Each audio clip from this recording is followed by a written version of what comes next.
Hi, everyone, and welcome to another Sunday Talk within the Nine-Sided Circle. I am your host, flying solo today, Noor Kyle, as Mushtaq is off doing a Spanish fencing seminar up in Oregon this weekend, which, as I mentioned in my post on Facebook, I'm sure he'll be happy to tell us all about when he comes back. I hear he's having a great time, and our frequent visitor Aaron, who often participates on these talks, joined in for the first time, and Mushtaq is kind of showing him the ropes and everything, so they are getting to enjoy that together, and it'll be nice to have them back next week, but I'm glad that they're having fun in the meantime. So with all of that said, I guess I need to do the announcements myself. The spiel, as it were. So thank you for being here, whether you're joining us live, and I have many of my friends here this evening, or you're watching on the replay, in which case, thank you for being with us in spirit. It means a lot. And yeah, of course, like, comment, subscribe, you know the deal. We always appreciate comments and we try to respond to every single one. We do miss a few. Sometimes we're just trying to chew on an answer before we send it off to you. Other than that, we love feedback, so you can give us a thumbs up. You can give us a thumbs down if you're not feeling it. Be honest, be constructive. We certainly appreciate that.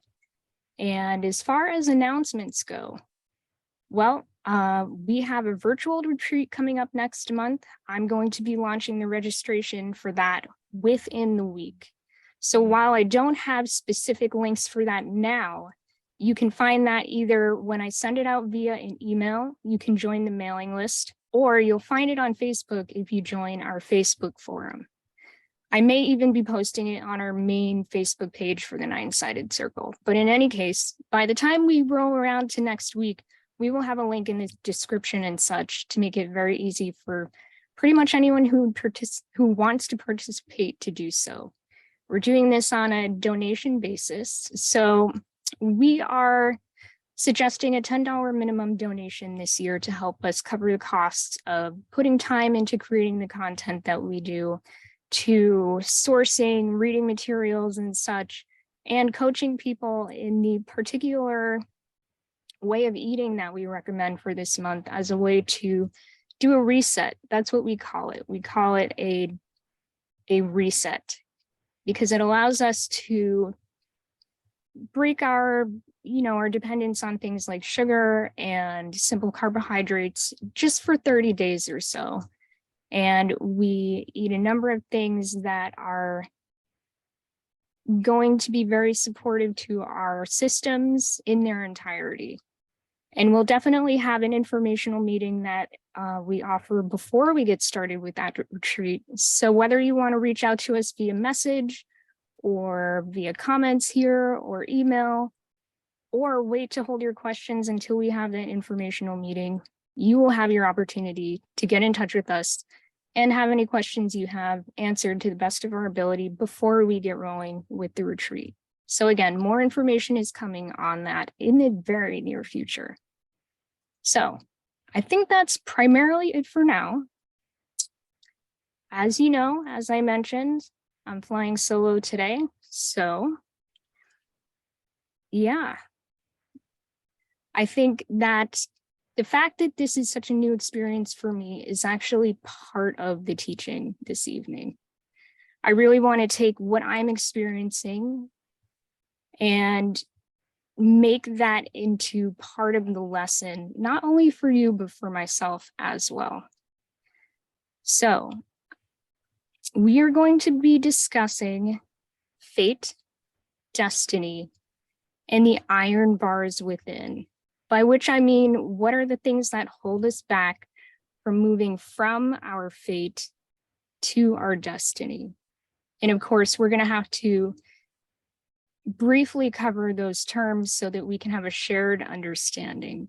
We've covered those topics in the past at some pretty intense depth, and I think we've even done an Enneagram process surrounding how we how we lean into our destiny and what it takes to do that. But this evening, we want to talk about a particular flavor of obstacles that tend to get in our way, that tend to hold us back, trip us up, and leave us actually blind to the fact that we all have a destiny. We all have something that can lead us out of the frustration of feeling like we don't have control over our lives and that we don't have the ability to achieve what we desire to achieve. And yeah, so I want to take a moment to first acknowledge, because we're going to tie this into the lesson, the fact that I am noticing in my body some tenseness, a bit of raised heart rate. I feel like the cadence of my speech is a bit affected by my inner tension, let's say. I'm doing a lot of thinking as I'm talking, and I'm not used to being put on the spot for, an hour or so, quite so much, especially when I'm doing it alone. It's one thing when we're working as a team, me and Mushtaq, but I have to carry this myself, and there's a great responsibility in that. But it's also exciting in that this is a huge growth opportunity for me. And I'm so glad that all of you came to share in that experience with me. You get to watch me grow in real time. And that's pretty awesome, I'd like to think. So, as I said, in my body, I'm noticing tension. I'm noticing a sense of holding my breath a little bit. So how can I continue to move forward with this lesson, even as I acknowledge that I'm experiencing these things? It can be done. And of course, it does start with the acknowledgement that it all starts with the breath. So here I am taking a few conscious breaths to make sure that I am grounded enough to stay focused and be present with you all.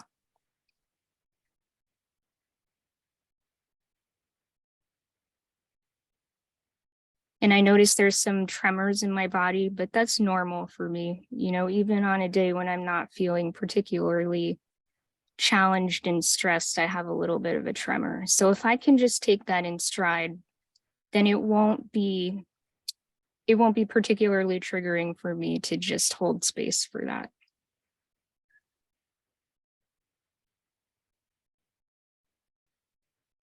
Now, I could name all of this as anxiety, but I'm choosing not to because I want to just let it be. I want it to be part of the unfolding of the experience. And I'm noticing that as I speak to you and share about this, my body is settling. And I'm happy to feel that happening because it will make this a little bit easier. So, with a couple more breaths.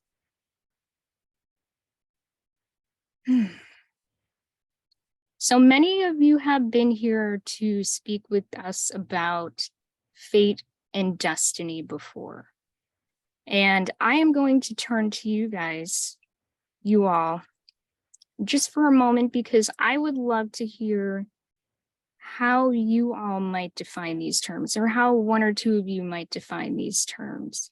They often tend to be conflated in everyday conversation.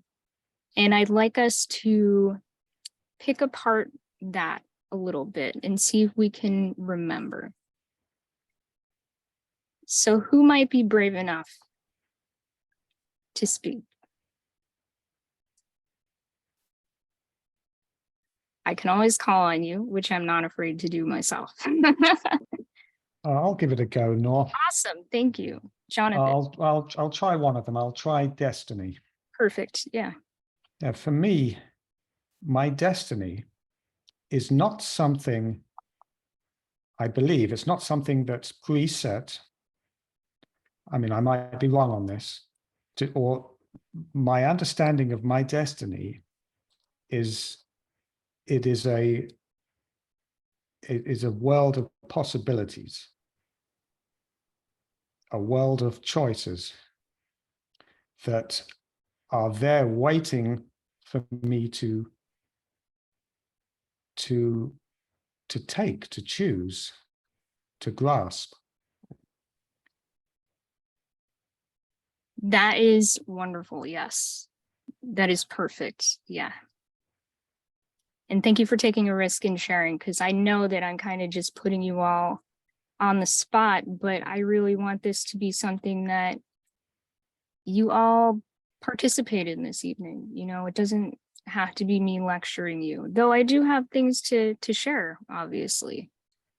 So wonderful, Jonathan. Excellent description of destiny as we might frame it within the nine-sided circle. Does anyone want to give fate a try?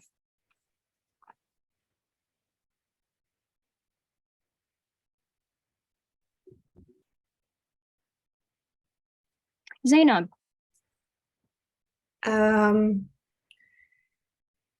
Making choices with the conditioned self. I think that would be staying in faith. Like, as you mentioned, if there's tension in, for example, in my chest, and at that moment I make the choice with considering it as my conditioning, like as that moment, because of that conditioning, I will make a choice, that would be faith. So yeah, moving away from that and finding the center of the gravity of yourself could help you to move away from your faith. It's, yeah. Yes, I think that's an excellent way to begin this conversation. And thank you, Zainab, so much for stepping up. Nancy, how about you? I was thinking that fate is what could be obviously expected from a person like you. Your background, your habits, where destiny is, actually I thought the destiny was also innate, but just I'm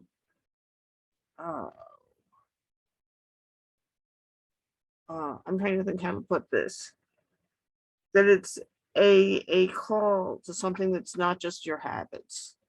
But I don't know if there's a specific destiny or something that people find. Wonderful. Yes, you are all touching on some very important components of this distinction. Thank you, Nancy. Eugene, did you have a thought? I like Nancy's description of destiny as a calling. It's something that's attracting you forward that I believe has a connection with your essence, something innate. There's an astrological component that understood can be revealing of what kind of general characteristics or symbolism of a destiny is. Then I was thinking about fate more is connected with what Mr. Gurdjieff would call hazard. It's kind of like stuff happening to us. But, it's maybe in practical life, it may be difficult to sort out, well, this is what's happening to me is fate and that over there is destiny. But I think it's good to have a general concept of what they are in a principal way. So. Yes. And I think it's important to kind of frame the way that we're going to be speaking about these this evening. So, I think we can think about fate in our context. And, by the way, I love that you brought up hazard. Hazard is not directly tied to fate and destiny. It's kind of like the force of chaos that is always present with us. You know, it's always going to enter in one way or another. And we did a video about that I'll be happy to point to, you know, at the post part of the video, so people can check that out as well. So for the purposes of our talk this evening, we can consider that fate involves an orientation towards the past. You're taking the things that you've noticed from the past or that you've experienced from the past, and, you know, the reactions you've had to things that happened to you in the past, and you're projecting them into the present and the future. But it is basically a living within the past. You're bringing the past into now. And this is basically a state of stimulus response. You're not present in the moment. You're not necessarily you are not making conscious choices towards the future so much as kind of just going with the flow and letting cause and effect play out without your participation in that in a proactive way. It's a state of sleep, essentially. Fate is what happens when you live your life asleep. On the other hand, destiny is oriented towards the present and the future. It is oriented towards it is represented by stimulus, choice, and response. And what this means is we are using the functioning of our centers, you know, our head, our heart, our body, to the best of our ability. And we are tuning into the pause and into the conscious breath. And we are applying our conscience and our agency to the now in order to affect change, in order to be active, proactive participants in our own lives. And to really pull this off, we need to apply intention, attention, and presence like we always talked about, so that we can lean into our own agency. Because it's our agency that guides us from the imprisonment of sleep and of living the nightmare of our demoralizing experiences as they may be. And it allows us to move forward from that towards freedom, towards leaving that prison. That has to be a proactive choice. And the fact is that life happens in and around us, regardless of whether we're asleep or awake. It happens whether we're able or disabled. I mean, that is the oneness of being that we all embody. We are all having this life for as long as we have it. But as long as we have a relatively functional intellect, we have the opportunity, while we are in this life, to choose to be awake to the experience and to be active, proactive participants in the unfolding of this oneness of being. We get to write what happens in our story. But we'll find that, you know, when challenges in life prove to be traumatic to us, it definitely breaks us down and prevents us from being able to experience this. It blinds us to it. We might experience stuckness, paralysis, despair, resignation. When you have a a pattern of demoralization, that's what happens. I mean, sometimes it's the crappy job, the unsatisfying interpersonal relationships. Sometimes it's poverty, poor health, discrimination, violence and abuse, dreams deferred. Any of these things can contribute to a sense that no matter what you do, you're pretty much doomed. This is where we get those, you know, those people who say to us, or who we end up echoing ourselves, who say, you know, this is my fate. It was my fate to be in a bad marriage. It was something that I deserve and will have to live with, and there's nothing I can do about that. We might say, you know, bad things always happen to me. This always happens to me, whatever that pattern might be. And we may wonder where that comes from. You know, what do we do about that kind of stuckness? And when we see others stuck like that, or we witness ourselves and we just have kind of an out of body moment, we're like, why don't they just leave the shitty situation? You know, why don't I just leave? Why am I here? Why am I putting myself through this? And that's a really important question, because it is extremely hard to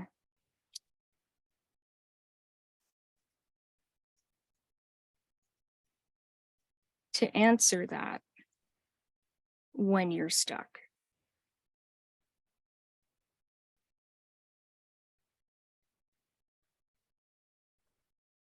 And we're going to find that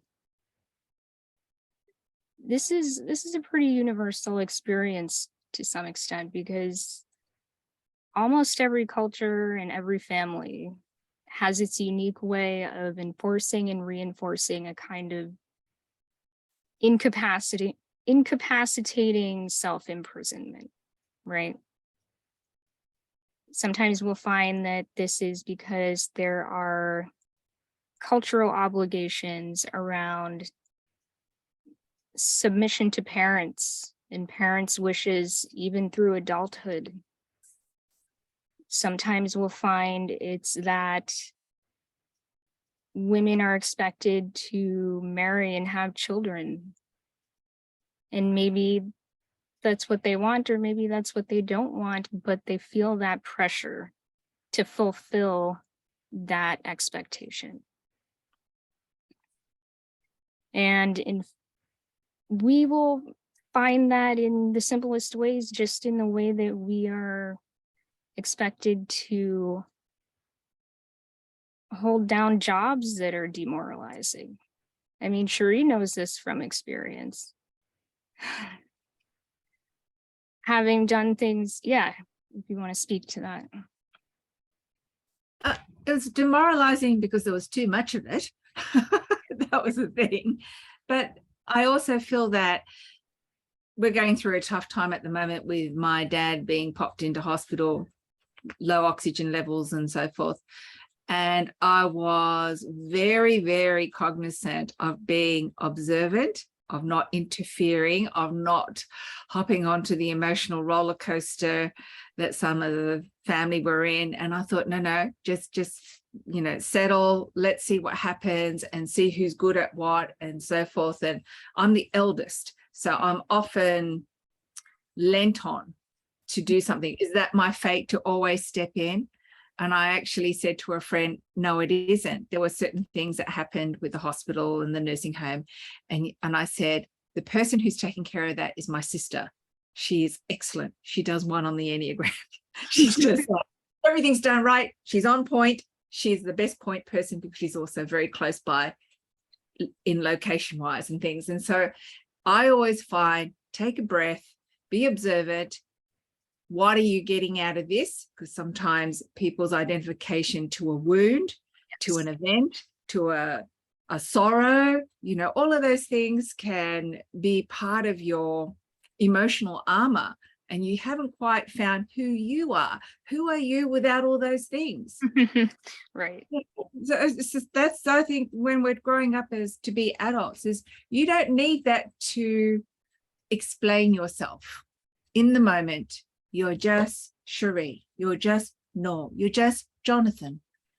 I just want to know Jonathan. I don't want to know the other story. And sometimes I've had to arrest conversations where I say, please don't tell me that story. I don't need to hear it anymore.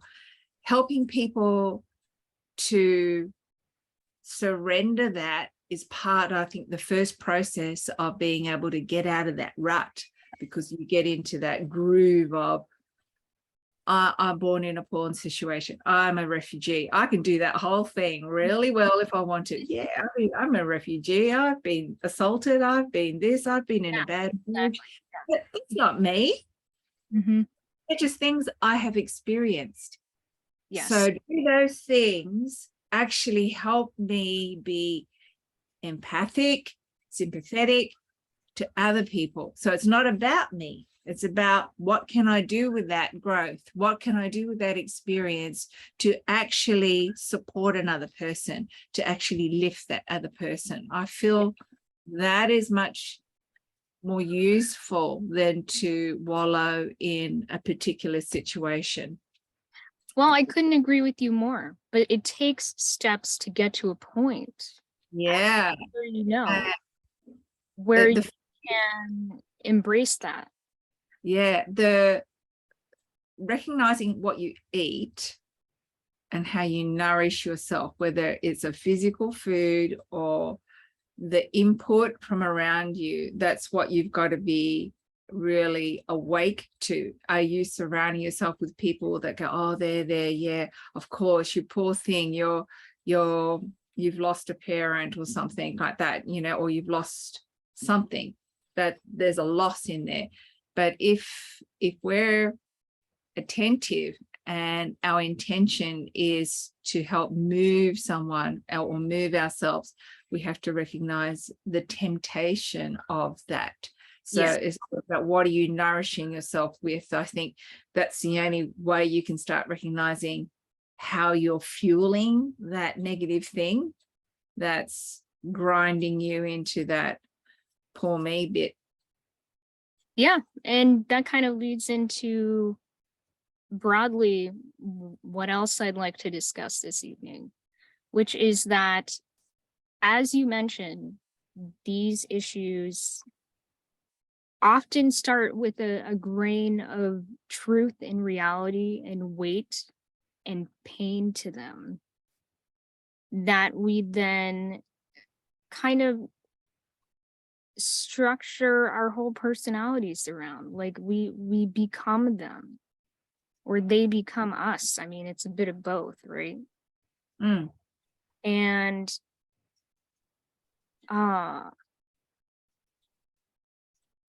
there's a certain degree of self-abandonment involved there, because it's as if you've just surrendered in a not healthy way to your suffering. And at that point, I think it's important to bring to mind the research that has been done, because I want to discuss a little bit about learned helplessness, because I think that's applicable here. The phenomenon that social scientists call learned helplessness is developed when you have some kind of negative stimulus that is unpredictable and cannot be prevented by the being experiencing it. Whether it's a dog or a person, it's the same thing. They get a zap of an electric shock. And this happens so many times that eventually they don't even respond to it anymore. They just let it wash over them, and it sucks and they don't like it, but they're going to endure it because they don't feel that they can get away from it. And that's the learned part, is that even when the opportunity is created to move away from that negative stimulus, that route isn't taken, that option isn't taken up, because it's almost like it's invisible. The relief, the option for relief is more or less invisible, because that pain has become the accepted reality. So we'll be touching on that more. I see, Nancy, did you have your hand up, or is that from before? Sorry, that's from before. Let me get it down. Sure. So, yeah, I mean, we will find that people who have developed a sense of learned helplessness, and I should start by saying none of this is a judgment, because this is where I have come from. You know, I spent, as I've mentioned previously, years in therapy working to overcome my own learned helplessness. And it continues to be a challenge to unlearn the habituations that I have developed from living in that state for most of my life. And I think anyone who's going through that, not to toot my own horn really, but just to acknowledge anyone who's going through that, overcoming that is incredibly challenging. It takes a lot of work. And here's why. I mean, it feels as though no positive options are available to you. It feels like you have no ability to handle the challenges that come up in your life. You don't believe that what you can do would even make a difference. You don't see a hard way out. You don't see an easy way out. There is no silver lining. It all sucks. And I think it's important to remember that we can have a sense of learned helplessness in some areas of our life, but not have it in another. But eventually they're going to bleed into each other. That sense of learned helplessness is going to affect the areas in your life that are positive until you learn to recognize it for what it is. And it occurs when a repeated trauma, and we're talking about anything, you know, it could be difficult childhood, it could be medical stuff, it could be terrible divorce, who knows what it might be, but it can erode your sense of mental well-being by chipping away at your sense of self-efficacy and your sense of your internal locus of control. And to define those terms for you, self-efficacy is your level of confidence that you can tackle challenges and learn new things. And this is critical. I mean, it's critical for everyone from very young children to 100-year-olds. Like, this is what keeps you going. This is what makes you feel like your body has the ability to do. It gives you a sense that you can trust yourself to act in your own best interest and do it well.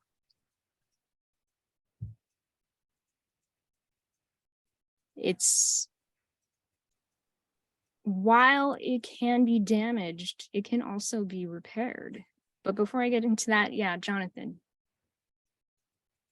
Yeah, I wanted to express what I think makes it difficult Sure. to break out of a stuck situation. I'm thinking of a marriage personally that I had. There's something very satisfying about the predictability of being in a stuck situation. Yeah. I even though it might not be best for me or unpleasant for me, at least I know what's going to be happening. I know what's coming down the line. Right. Mhm. And so I can prepare for it and deal with it. I could spend a lot of energy dealing with it, but at least I know I can quantify my problem. But what was the thing? Why don't they just leave? Mhm.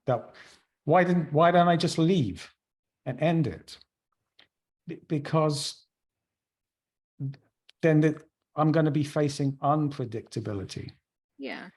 And that is like, oh no, what's coming, what's going to hit me? And Right. that's, but yes, if I could tune into self-efficacy and things like that, then that would be good. But And it's important to point out that we're not talking about bailing on a situation that could be remedied. I mean, that could be the answer, but it isn't always the answer. I think the important thing to think about is, are you applying your agency? And if staying in a situation is not something that you were consciously choosing, but you're, as you say, you're kind of just comfortable there. You're just coasting because it feels safe. It feels predictable. It feels manageable, as opposed to the alternative, which is breaking out of that, finding something new, which is actually pretty scary, as you said. It is a completely new realm of possibility for pain and pleasure. Who knows? It is not predictable. It is not safe. But I mean, how safe is staying in the situation? We need to think about that as well. And when does the pain of staying in a situation, or the suffering, or the weight of staying in a situation, when does that outweigh the pain of trying something new? Sheree. Hopefully you don't have to hit the bottom before you leave or change a situation. But I think you should try and seek the other possibility. And I've just recently said to someone, instead of thinking it of loss, think of it as a liberation, of liberating yourself from a difficult thing instead of a loss. Our words are so powerful. Instead of thinking of apprehension, it's anticipation. Same with doing the talk, you know, the anxiety, the feel, the little bit of tension, you know, it could be excitement instead of those things. They're so close, you know, so what I mean about the language. So anticipation, this is exciting to be able to do this on your own, to step out of a difficult relationship. Timing is everything. I think everybody's timing is different, and financial considerations are such a powerful anchor for some people. So how do you make the best of something? You know, so a better of something. The suffering is real, but the story is not. Right. And that's the thing. We're constantly repeating our story, and that's a hard one to let go, to change the story. And you might not want to leave. Yeah, I mean, that was part of the impetus for me in doing this talk, was not only this opportunity that arose for me to take the lead and fly solo and all that stuff, which, I mean, I could do any week I wanted, but this was like I had to, because Mushtaq's out of town. And I am here embracing that wholeheartedly. But in any case, the idea for this talk came to me because a loved one of mine is experiencing a situation of gradually escalating abuse. I can't share any details on that, and it's no one that any of us would know here. But they are not prepared to leave. They are not prepared to take on the challenges that are inherent in leaving. And it's just too scary right now. Timing, though, as you say, is everything. Mm. And my role in this appears to be to not only offer support, of course, and a safe place to communicate what is going on, but also to very gently point out what it might be like to consider, just to consider liberation, as you say. And that's a big word, you know, a word that would not necessarily land well right now, but that's the upshot. Is what would it be like to consider walking away and trying something different? What would it be like to live a life where you didn't have to share a meal with that person, or a bed with that person? Or, you know, what would you be prepared to do to be able to experience a night just on your own? You know, it's little tiny steps. You got to take these tiny steps and find out what is that like, and to also remember it can pass, but it can escalate. And that's the thing. You think the difficulties, everything has a different flavor and a different intensity to the suffering. So somebody's suffering can be really mammoth and you just don't know how to overcome that. And then I've met people who've had catastrophic injuries only to overcome them and be world-class famous for doing that overcoming and trying different things and giving it a go. And they've always said, I'm just going to give it a go. I'm just going to give it a go. Okay, well, good for you. You know, like I was working with someone who was so badly burnt, she's lost all her fingers. So we were doing a movement thing, and I'm trying to get her to hold a ball, and she swore at me, which is her way, which is funny. She goes, oh, F Cherie. She goes, I can't hold it because I haven't got any fingers. I said, well, you're just going to have to give it a go, aren't you? And I knew in myself, am I going to offend her as a friend? This is another side of this story. That the other thing is, when you're supporting someone, are you going to offend them by telling them truth? Do you want to scare them off even? Yeah. But I said, no, give it a go. See what happens. You know, people go, am I doing it right? Am I feeling that right? Should I be doing this? I said, well, why don't you give it a go? Give it a go. That's an Aussie thing. Give it a go. Yeah. Go. You know, find out. I don't know. I go, oh, well, how's that supposed to feel? Well, why don't you try it out? You know, just like, I can't feel that for you. I can't tell you what that is. It could be, you could be feeling it in an entirely different part of your body to the one I'm trying to teach you. But I think that's for you, that's where you're going to feel it. And you think, oh, okay. So it's tiny possibilities. It's like you got to have to be a living experiment. You know, what if I just did this for a little bit? The person can be encouraged that way, because the awakening can be so slow. Yeah. And possibilities just seems awful, you know. And so even my own life coach person said, when I said, I have no choice, and she said, yes, you do. You just don't like the choices you've got. But these are your choices, various different things. What are you going to do about it? You know, so that, okay, if I don't do anything, that's also a choice. So it's like, put up, shut up. So, okay. I mean, that's an important component to this. Is, like I said, I want to tie in the internal locus of control and then unpack each of these a little bit, the self-efficacy and the locus of control pieces, because these are directly related to what you're talking about. So the internal locus of control, it's the degree to which you believe your circumstances are under your control.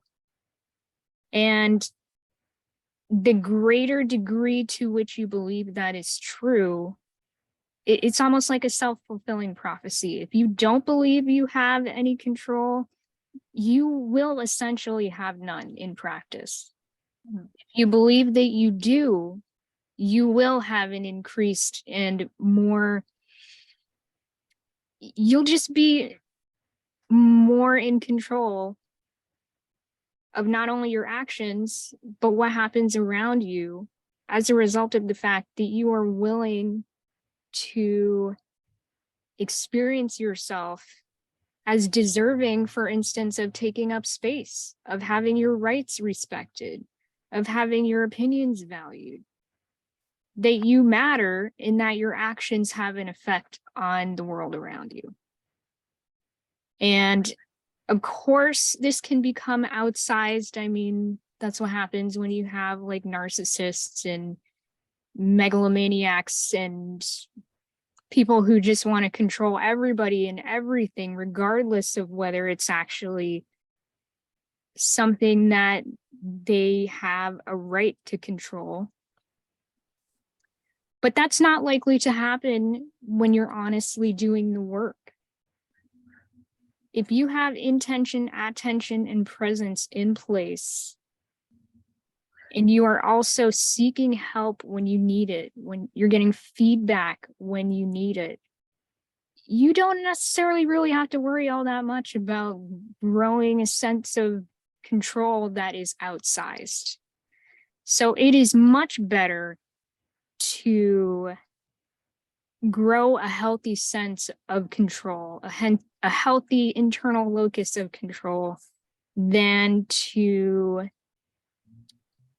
shrink down and confuse that for humility or, you know, endurance or whatever it might be that you are using as a rationale to give up a sense of being part of your own life as an active person. So as far as self-efficacy goes, as I said, that's your level of confidence that you can tackle challenges and learn new skills. And this can be cultivated just as an internal locus of control can. They're kind of tied together. And this is about growth. You can do things like, you know, starting very simply, noticing negative thoughts and then sorting for the good and the positive instead. You know, you question the things that come up for you. Like you have the thought, I am a shitty person. And then you investigate, am I really a shitty person? I mean, maybe sometimes, but that's not true all the time. I picked up trash while I was walking down the street, or I like animals. I try to share when I have food that I think another person might like to have. Like you start picking apart these negative, awful things that you're saying to yourself. And you're reinforcing what you notice that is good and beautiful in you and around you. Taking notice of them, savoring them, and trying to, like I said, reinforce them by calling them up again and again, and just seeing what it feels like to allow yourself to have those positive thoughts. I mean, sometimes it really starts with something as simple as that, when things are so bad that you or someone else are just in such a pit of despair that you feel like you may as well die, that you don't deserve to live, that your situation is not worth escaping because it's just going to continue on forever for the rest of your life. How do you challenge that? Where do you start? That is where you start. Look at the color of this flower. You know, you get to just drink that in and appreciate that there is beauty in being alive. Nancy, I see you are having your hand up. Yeah, a couple of points. I think one of the things for me is the judgment issue of feeling like other people are getting it right. Yeah. Yep. You know? And that's common. You're not alone in that. Yeah. Speaking for myself, I think I do a lot of, I do 4 on the Enneagram, which means I tend, at least by default, this is not necessarily the case for me now, I tend towards the negative, the depressive. Melancholy is kind of the classic term, which means that for most of my life, I was sorting for the negative, and I was comparing myself to others in a way that always left me as the one wanting, which made me feel so incapacitated. I couldn't work. Like, it was that dysfunctional. And it was painful. It's painful to be in that state. So I do relate to that and definitely have compassion for people going through that. Yeah, a couple of other things. One is that you mentioned sometimes it's not literally leaving, sometimes it's trying to repair a relationship or whatever. I was thinking that's also stepping into the unknown.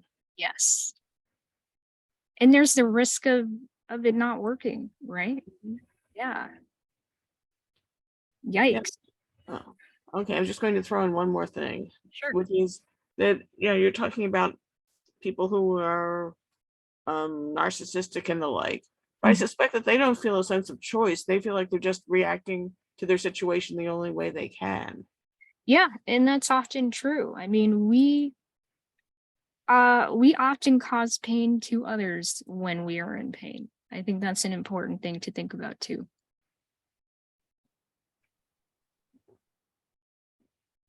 Okay, then that's it. Well, thank you. Thank you. Shri.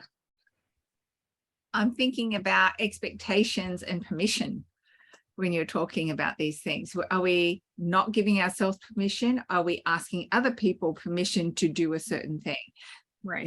To take your agency, you don't need to ask permission, and permit yourself to actually experience something a little bit different. Yeah. Would be a great thing. Expectations of other people, when we compare, we're never going to match up if we do that, because we're looking to almost fail so that we stay in that level. It's like when I was little, there's no way I'm going to be Caucasian. Oh, You're the Asian in the school, and this is it. So, like, what's going to happen? yeah. Change that. That's my fate. Yes. So it's like that. You think, I'm not going to be tall. I'm not going to be this. I'm not going to be that. And everybody else can do those things. Well, maybe you're not meant to do them. You've got to find your own road, your own path. Yeah. And then every time I've been thwarted, and that's the hard thing, every time you get knocked down, it doesn't mean sit down and stay there or lie there and get run over again. I always tell myself, well, God just said that's not the choice you're supposed to take. But if you took that choice, then you'll find out there was another choice, and then another choice, and another choice. But being knocked down doesn't mean you stay there. It just meant what you thought was the right choice just hasn't been that way. So our lives are all snaking around, high, low, up, down, and that's just the way it is. And I think that's important to know. I agree. And I mean, you mentioned, like you get slapped down and you can choose to just lie there. I mean, it's not really a conscious choice, but it is a choice. Yeah. I mean, that is part of what learned helplessness looks like. And that's often what it looks like in practice. Yeah. And when I left school, none of those people followed me through to my next phase of life. I had a whole different experience again. and that didn't work out. So I moved into another experience again.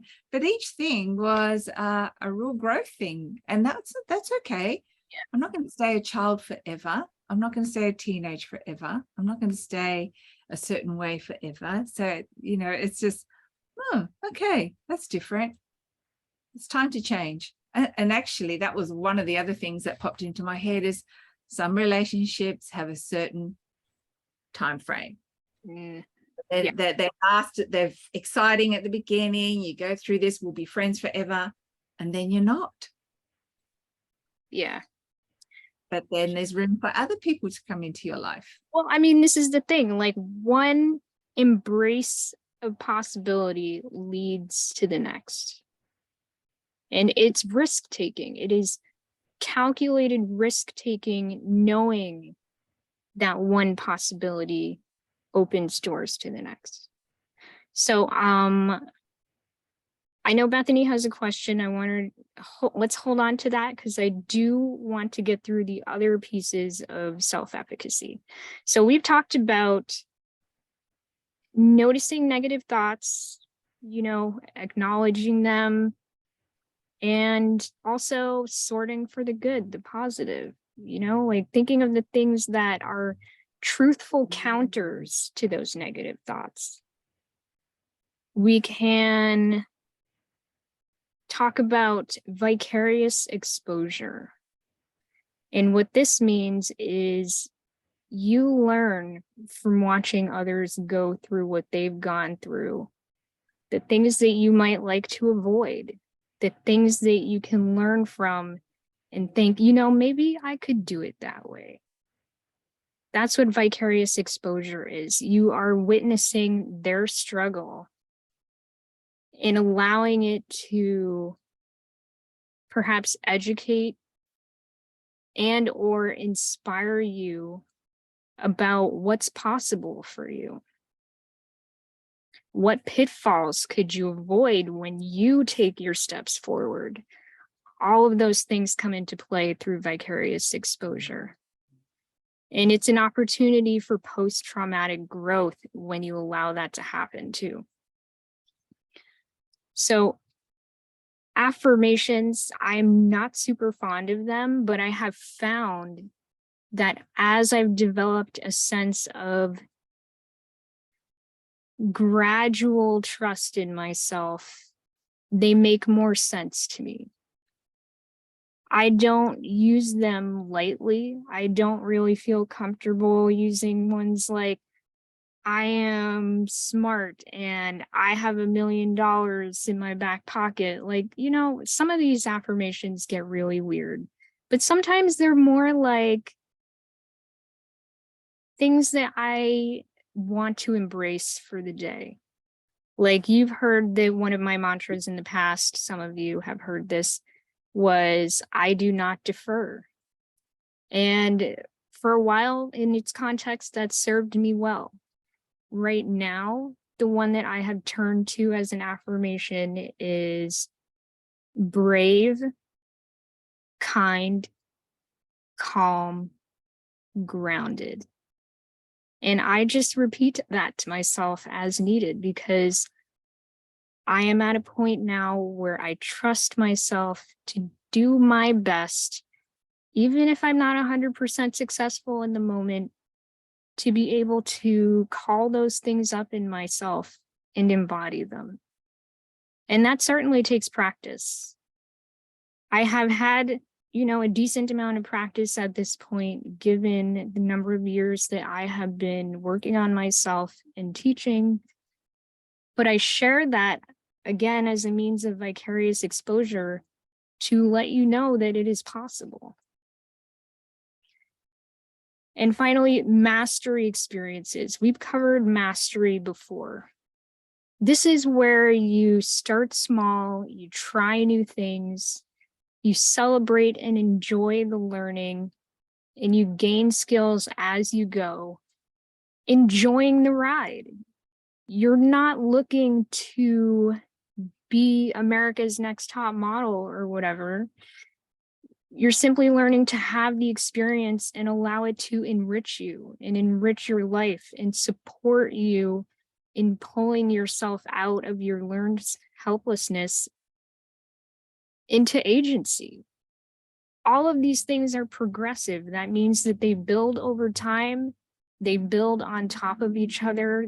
They feed into each other. So we have noticing negative thoughts, encountering them with small, true, good, and positive things. We have vicarious exposure again, which is learning from the experiences of others.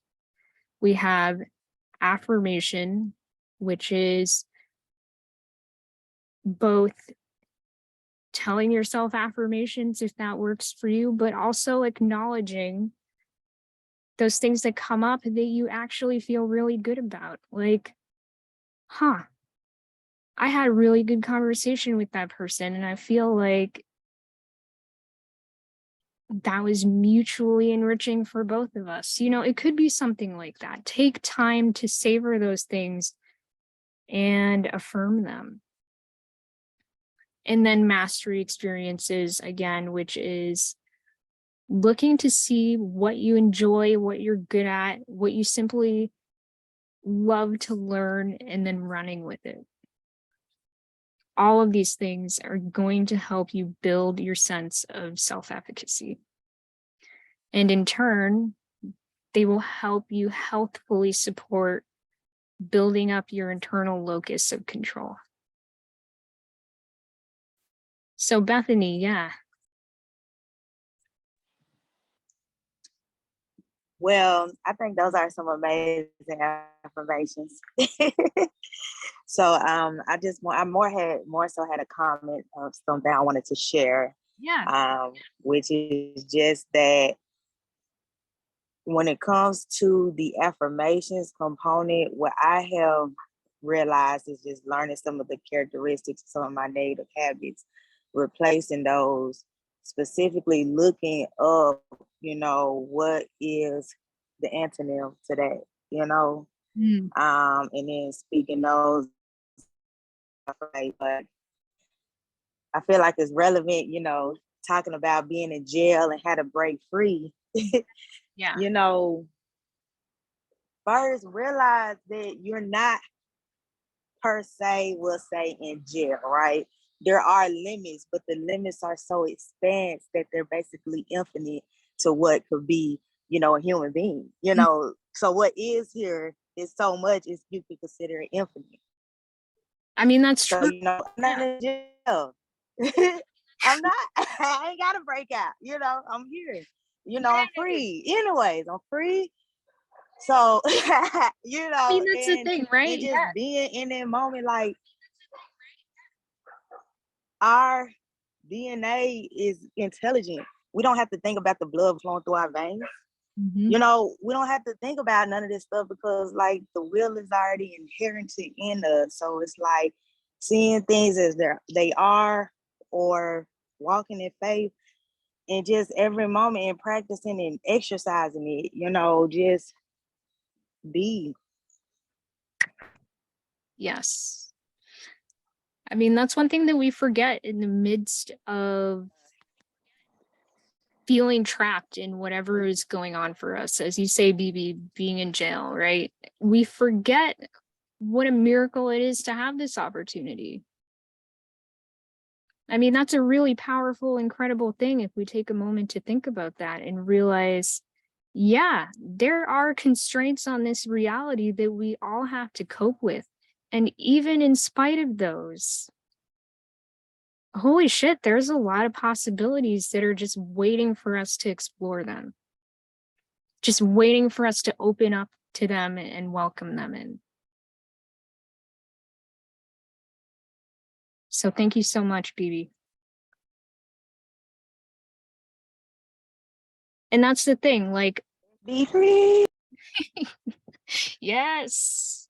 So the opposite of learned helplessness is learned optimism. And, given my fixation, I'm kind of turned off by the word optimism. It has it just seems kind of gross to me, but that is my habituation. And I have had to choose to open up to optimism and embrace it as something that is helpful, meaningful, satisfying. I mean, you don't have to be unrealistically optimistic. That is not what we're talking about here. We are talking about, again, just being open to possibility and to and just being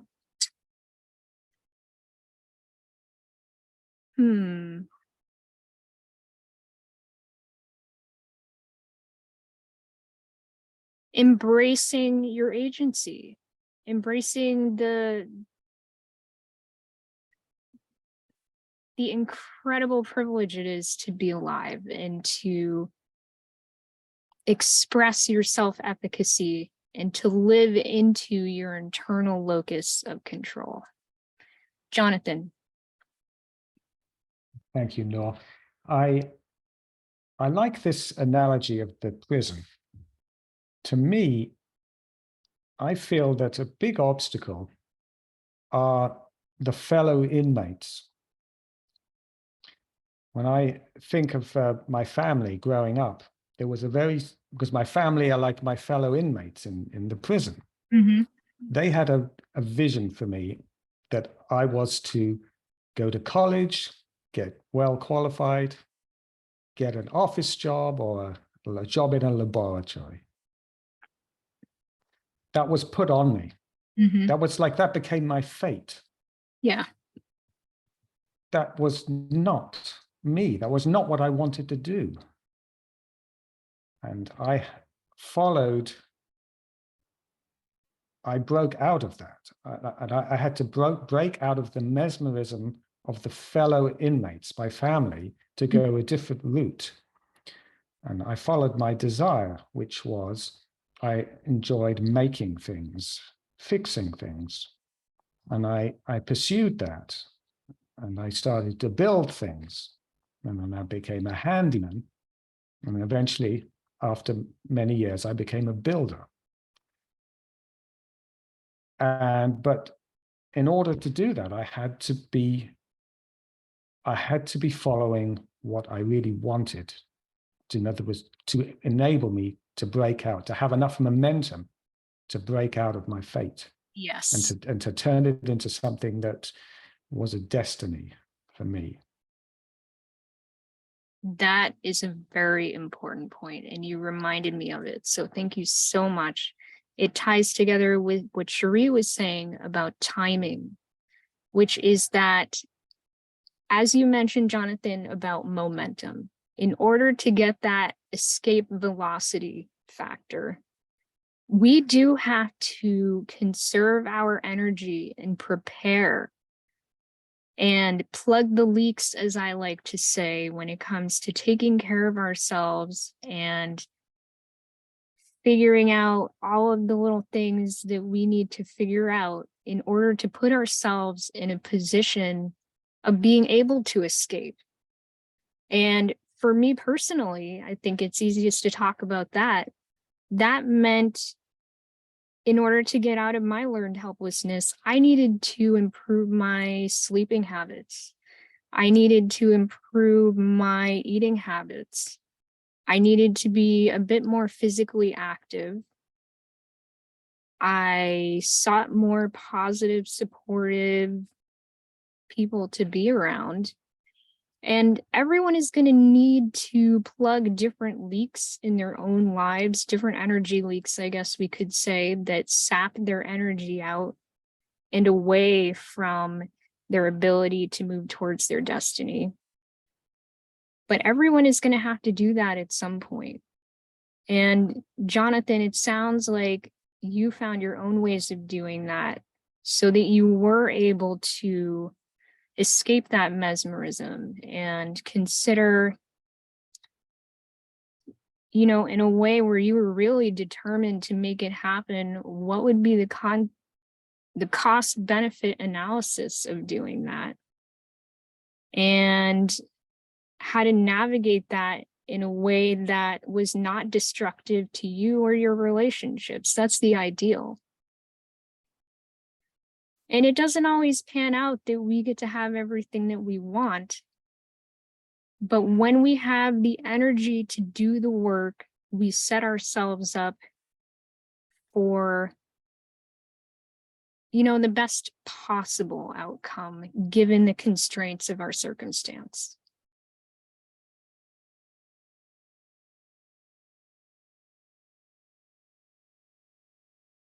Does that make sense? Yes, thank you, Noor.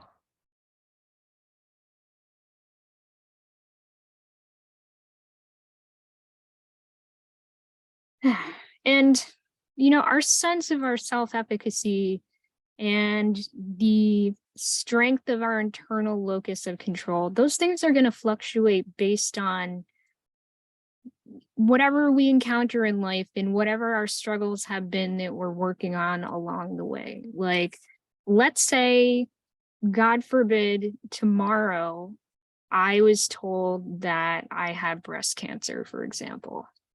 I don't expect that to happen, but if it did, I mean, there are reasons why that would strike me as a blow to my internal locus of control. It may affect my sense of self-efficacy. But even experiencing that, how do I respond to that blow in a way that actually increases those things nonetheless, even with that new challenge that's fallen onto my plate? It's okay for those things to fluctuate. They probably will. But if you can take that in stride, it's kind of like a positive feedback loop.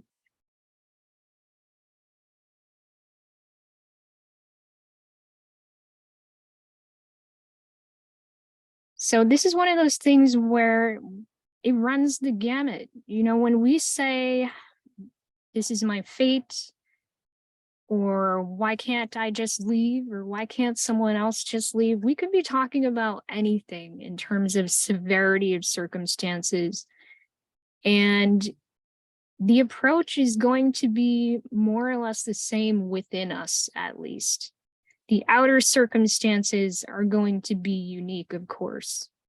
And there will be unique challenges that come up relative to those circumstances that will have to be addressed for the sake of one's safety, perhaps, for the health of one's relationships, perhaps. Cherie mentioned finances. All of those things are factors that may not necessarily be immediately under your control, but it starts with you, and that is the number one thing that we do have control over. We do have this center, as Zainab described it, where our sense of agency lives and where our power to influence the world emerges from.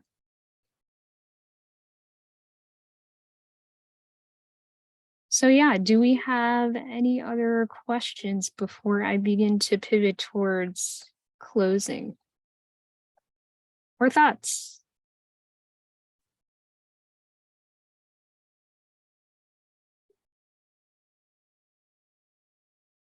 Zainab?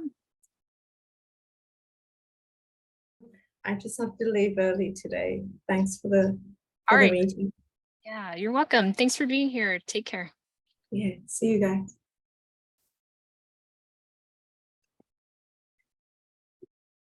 Jean, how are you doing? What are you thinking? Yeah, it's really tremendous insights here from everyone. Really got my thinking going on widening my understanding of the whole these subjects. Yeah, I was thinking, you know, that how do we change our fate? I think an important point is to realize that, you know, once we decide we want to do, we're going to do that, is to just take an inventory about there are things that you cannot change. Mhm. And you first you decide, I'm okay, I'll accept these things. but what can I change, and identify one of those things and start working on it and get some success, and just build on one success after the other. But thank you. You did an excellent job, Nora, and really appreciate your time and effort in it. I appreciate you taking the time to join us. And yeah, I mean, that phrase, like, God grant me, serenity to accept the things I cannot change and the wisdom to change the things that I can. I mean, that almost feels like a cliched phrase at this point, but it remains true regardless. And it is relevant to the work that we do here for absolutely certain on that is relevant to the work that we do here. And destiny is waiting for us to tune into our breath and to be present so that we can watch it unfold and just have an active role in its unfolding. Fate is going to happen no matter what if we let it. That is kind of the, when we think about the domino effect, where one thing falls after the other and there's no interruption or disruption in watching the turns around the arcs and over the obstacles and everything of the dominoes falling one after the other on top of each other. That's fate. That is you just kind of being asleep and having living nightmares for the entirety of your time on this planet, which is a shame. We don't need to give into that. We can embrace being awake. We can embrace our agency. We can make difficult choices that end up being the best things that we've ever done. That opportunity is there. So I just want to encourage all of us, including myself, to look for those things. So as we wrap up, I just want to acknowledge that where we started, I was very tense and freaked out. And some of that is still there, but I actually feel the support of having my friends and companions here this evening inside myself in a way that makes this feel like this was a risk worth taking. I get to live my destiny through having this experience, and thank you so much for witnessing that as I go through it. I really appreciate that so much. And thanks for being here. Thanks, Noor. And I just have to say, your background, I don't know if Jonathan got your answer, whether they were camellia flowers, but you look like you Frida Kahlo design there, the red-headed version.